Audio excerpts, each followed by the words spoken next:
મોરબીના હળવદ પંથકમાં બ્રાહ્મણી ડેમ 1ના પાણીથી ખેડૂતોને મોટા પાયે નુકસાન વેઠવાનો વારો આવ્યો છે।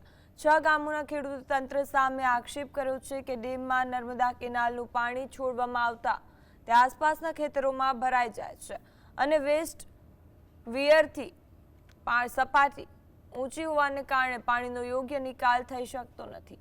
આ સમસ્યાના કારણે ખેડૂતોના ઊભા પાકને ભારે નુકસાન પહોંચ્યું છે અને લાખો રૂપિયાનું નુકસાન થયાનો દાવો કરવામાં આવી રહ્યો છે। ખાસ કરી કરસનગઢ ગામની અંદાજે 250 થી 300 વીઘા જમીન દર વર્ષે પાણીમાં ગરકાવ થઈ જાય છે। આ કાયમી હાલાકીમાંથી મુક્તિ મેળવવા માટે ખેડૂતોએ વેસ્ટ વિયરની સપાટી 2 થી 2.5 ફૂટ ઘટાડવામાં આવે તેવી માંગ કરી છે।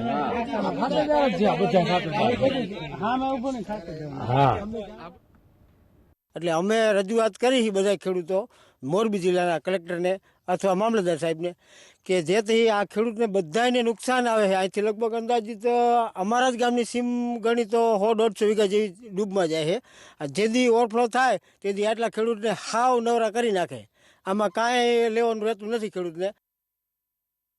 અમારું ગામ બ્રાહ્મણી ડેમને જોડતા એટલે કે હળવદ તાલુકાને જોડતા બ્રાહ્મણી ડેમની કાંઠે આવે છે અને અમારી જમીન બધી ઘણી ખરી ડેમના એરિગેશનને જોડતી આવે છે। તો અમે એરિગેશનના સાહેબો કે કલેક્ટર મામલતદાર કે જે આવતા હોય સાહેબો એમને વિનંતી કરી કાં ડેમની સપાટી થોડી 2-2.5 ફૂટ હેઠી ઉતારે કાં અમારા ખેડૂતને કોઈ યોગ્ય વળતર આપે।